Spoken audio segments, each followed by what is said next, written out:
पुराने समय की बात है। एक देश में एक केसर का व्यापारी रहता था। वो केसर लेकर महीनों यात्रा करता और अलग अलग शहरों में जाकर उसे बेचता, जिससे उसे अच्छा खासा लाभ मिल जाता था। लेकिन पिछले कुछ सालों से उसे अपने काम में लगातार नुकसान हो रहा था। आखिरकार परेशान होकर उसने सोचा कि अगर मैं इसी तरह केसर का व्यापार करता रहा तो वो दिन दूर नहीं जब मुझे भूखा रहना पड़ेगा।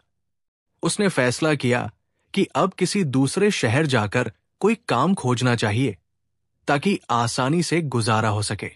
इसलिए व्यापारी ने खाने पीने का सामान अपने घोड़े पर लादा और यात्रा पर निकल पड़ा। जंगलों और रेगिस्तानों को पार करते हुए वो आखिरकार एक शहर में पहुंच गया।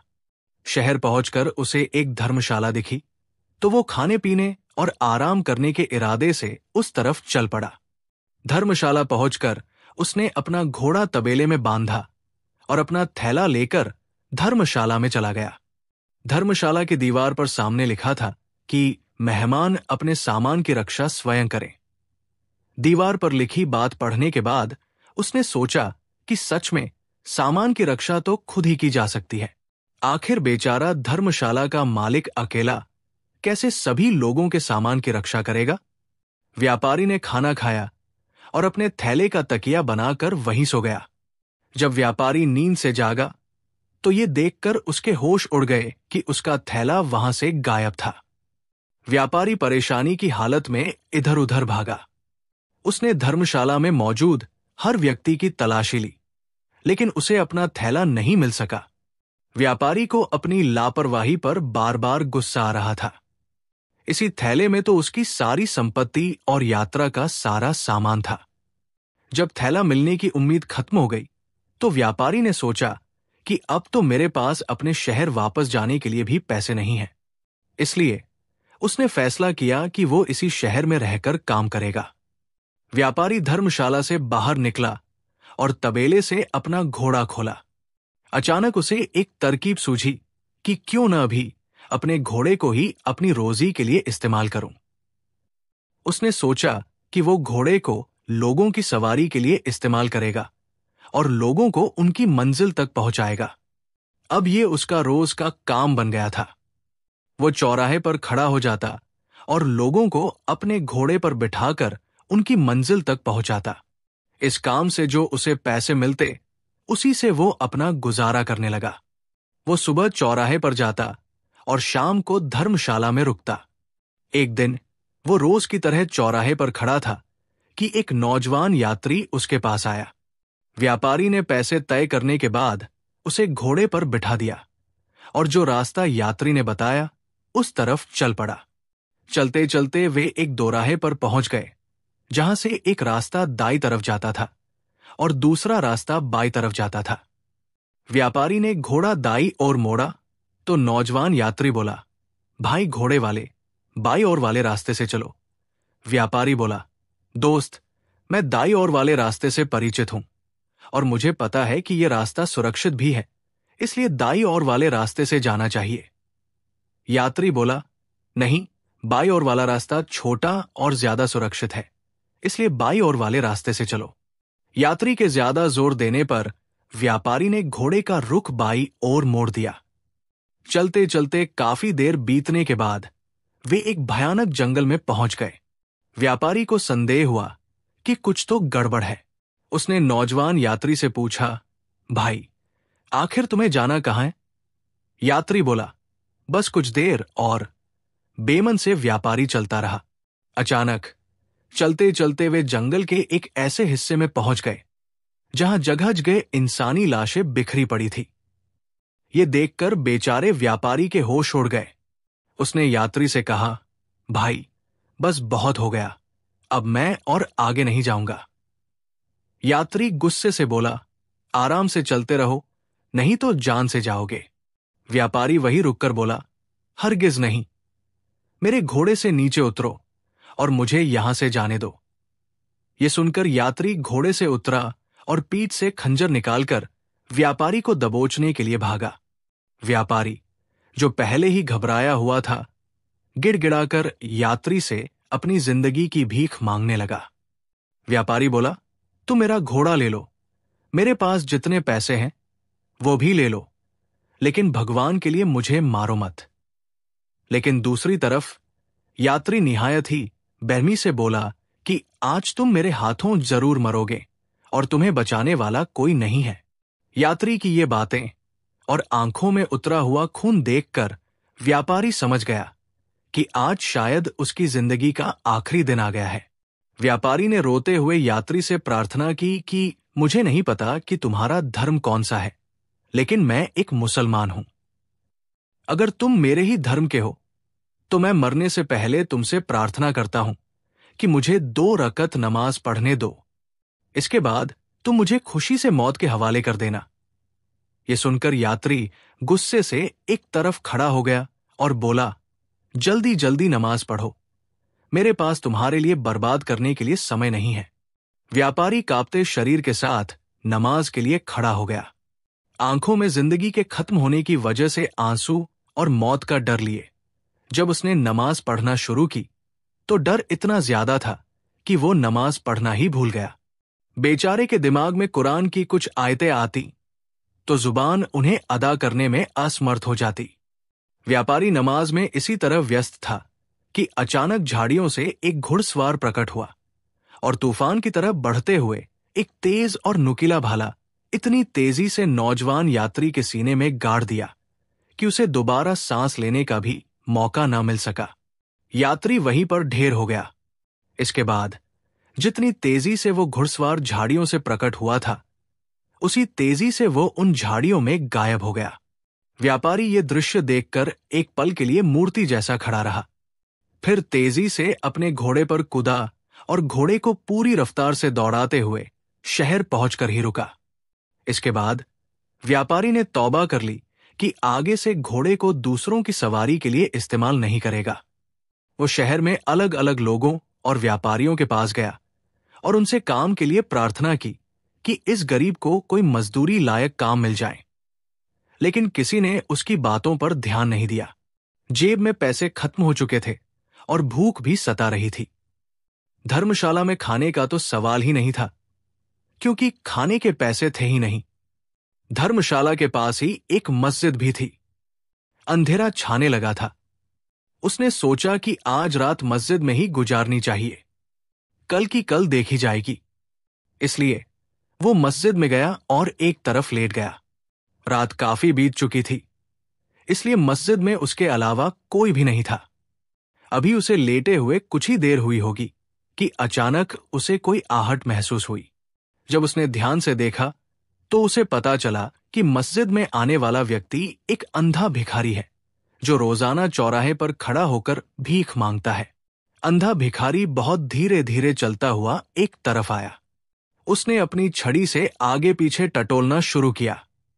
जब उसे यकीन हो गया कि वो मस्जिद में अकेला है, तो उसने मस्जिद के आंगन से एक ईंट निकाली। नीचे एक छोटा सा गड्ढा था। अंधे भिखारी ने अपना हाथ इस गड्ढे में डाला और इसमें से एक थैली निकाली। वो थैली सिक्कों से भरी हुई थी। अंधे भिखारी ने अपनी जेब से और सिक्के निकाले और चुपके से इस थैली में डाल दिए। इसके बाद थैली इस गड्ढे में रखकर ऊपर ईंट रख दी और उसे समतल कर दिया। अंधे भिखारी ने अपनी छड़ी से चारों ओर का ध्यान से जायजा लिया कि कहीं किसी की नजरें उसे देख तो नहीं रही है। जब उसे यकीन हो गया कि अब यहां कोई नहीं है, तो जिस तरह वो चुपके से आया था उसी तरह वहां से वापस चला गया। भिखारी के जाने के बाद व्यापारी अपनी जगह से उठा और ईंट उठाकर थैली निकाली तो उसकी हैरानी की कोई सीमा नहीं रही। भिखारी की इस थैली में अच्छी खासी संपत्ति थी। व्यापारी ने सोचा कि भिखारी की इस संपत्ति में से उसे कुछ ले लेनी चाहिए। आखिर भिखारी बेचारा अंधा है, शायद उसे पता भी न चले। लेकिन दूसरी तरफ उसका ज़मीर उसे कोसने लगा कि ये बात सही नहीं है। मुझे इस बेचारे भिखारी की कमाई हुई संपत्ति पर कोई हक नहीं है। फिर उसने दोबारा अपने आप को समझाने के लिए सोचा कि मैं कौन सा भिखारी की संपत्ति लूट रहा हूं। मैं तो इसमें से कुछ सिक्के उधार लूंगा और उनसे व्यापार करूंगा। फिर जब मेरा व्यापार चल निकलेगा तो मैं भिखारी के सिक्के उसे वापस कर दूंगा। और वैसे भी भगवान ने मुझे भिखारी के इस राज से परिचित कराया है ताकि मैं इस मुश्किल से छुटकारा पा सकूं। इसलिए व्यापारी ने भिखारी की थैली में से 40 सिक्के निकाल लिए और वहां से चला गया। व्यापारी ने उन 40 सिक्कों में से पहले तो खूब पेट भरकर खाना खाया, फिर व्यापार करने के लिए केसर खरीदने चला गया। जब केसर की कीमत पूछी तो पता चला कि इस हिसाब से व्यापार करने के लिए रकम कम है। इसलिए वो एक बार फिर मस्जिद में गया और भिखारी की थैली में से और 40 सिक्के निकाल लिए। अब व्यापारी एक बार फिर केसर का व्यापार करने लगा। व्यापार के दौरान जब जब उसे मौका मिलता वो भिखारी की थैली में से सिक्के निकाल लेता और इस तरह उसका व्यापार खूब चल निकला। अब वो शहर के मशहूर व्यापारियों में जाना जाता था और सब उससे इज्जत और सम्मान से पेश आते थे। शहर के कोतवाल से लेकर न्यायाधीश तक सब लोग उसकी इज्जत करते थे। एक दिन व्यापारी को अंधे भिखारी का ख्याल आया। व्यापारी अब तक अंधे भिखारी के कुल 200 सिक्के निकाल चुका था। उसने अपनी थैली में 200 सिक्के लिए और चौराहे की तरफ चल पड़ा। चौराहे पर पहुंचकर उसने सोचा कि आखिर मैं अंधे भिखारी से कहूंगा क्या? अगर मैंने उसे बता दिया कि मैंने उसकी थैली में से 200 सिक्के निकाले थे तो शायद वो नाराज हो जाए। इसलिए उसने सोचा कि इसके बजाय कि मैं उसे सब कुछ बताऊं, मैं ये 200 सिक्के उसे अपनी तरफ से उपहार दूंगा। इस तरह मेरा कर्ज भी उतर जाएगा और मेरा सम्मान भी बना रहेगा। व्यापारी भिखारी के पास गया और बोला, जनाब, आप रोजाना यहां बहुत ही दर्द भरी आवाज में भीख मांगते हैं। मैंने सोचा कि शहर का सबसे अमीर व्यापारी होने के नाते आपको कुछ पैसे बतौर उपहार दूं। भिखारी ने हैरानी से पूछा, क्या तुम मुझे बता सकते हो कि तुम मुझे कितने सिक्के उपहार में दोगे? व्यापारी बोला, जनाब, मैं आपको 200 सिक्के बतौर उपहार दूंगा। उम्मीद है कि आप स्वीकार करेंगे। व्यापारी के जवाब देते ही अंधे भिखारी ने उसका हाथ जोर से पकड़ लिया और कहने लगा, मैं तो तुम्हें ही ढूंढ रहा था। तुमने मुझ गरीब अंधे भिखारी के सिक्के चुराए हैं। मेरी थैली में से 200 सिक्के गायब हैं। मैं हमेशा अपने सिक्के गिनकर रखता था। मुझे मालूम था कि मेरे 200 सिक्के चोरी हो चुके हैं, लेकिन मैंने चुप साध रखी थी क्योंकि मेरे पास किसी के खिलाफ कोई सबूत नहीं था। अब जब तुम मेरे हाथ लग गए हो तो मैं तुमसे पूरा हर्जाना वसूल करूंगा। व्यापारी भिखारी की बात सुनकर हैरान और परेशान हो गया कि आखिर इस अंधे भिखारी को कैसे मालूम हो गया कि मैंने इसके सिक्के चुराए हैं। इसलिए व्यापारी ने अंधे भिखारी से कहा, भाई, मैंने तुम्हारे सिक्के नहीं चुराए। मैं तो तुम्हारी मदद के लिए यहां आया था, लेकिन तुम उल्टा मुझे चोर समझ रहे हो। अंधा भिखारी बोला, अब इस बात का फैसला न्यायाधीश ही करेगा। अंधा भिखारी और व्यापारी दोनों न्यायाधीश के पास पहुंच गए और अंधे भिखारी ने न्यायाधीश के सामने अपना मुकदमा रखा। आखिरकार व्यापारी ने मान लिया कि उसी ने अंधे भिखारी के सिक्के निकाले थे। व्यापारी ने बताया कि मैंने वो सोने के सिक्के चोरी की नीयत से नहीं निकाले थे, बल्कि कर्ज की नीयत से निकाले थे कि जब मेरा व्यापार चल जाएगा तो इस भिखारी का कर्ज चुका दूंगा। और ये सब मैंने इसलिए किया था कि उस वक्त मैं मजबूर था। दूसरी तरफ मेरा थैला, जिसमें मेरी सारी संपत्ति थी, वो भी धर्मशाला से चोरी हो गया था।